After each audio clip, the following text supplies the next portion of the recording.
大家好，我係蘇校長啦。今日最後一堂係視藝堂，要進行分組活動。你哋4個人一組合作畫畫，作業會計入平時分㗎。你哋自行分組啦。揾個有能力嘅人同組，咁我自己就可以做少啲啦。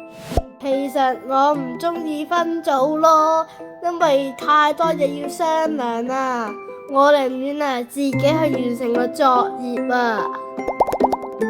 同學們議論紛紛，到底以下角色又會點樣選擇呢？同組嘅人會攞到一樣嘅分數，我一定要選一啲可以攞到高分啲嘅同學啊！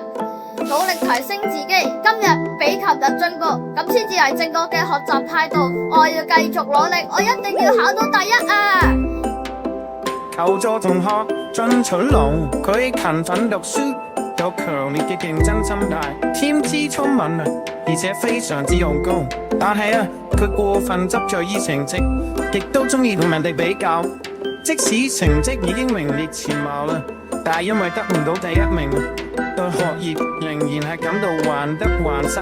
我要搶先一步，機靈後要唔要同我一組啊？進取龍已經作出咗佢第一個選擇，主意多多，表現有出色嘅機靈後，又會點樣決定呢？最後應該點樣分組先至好呢？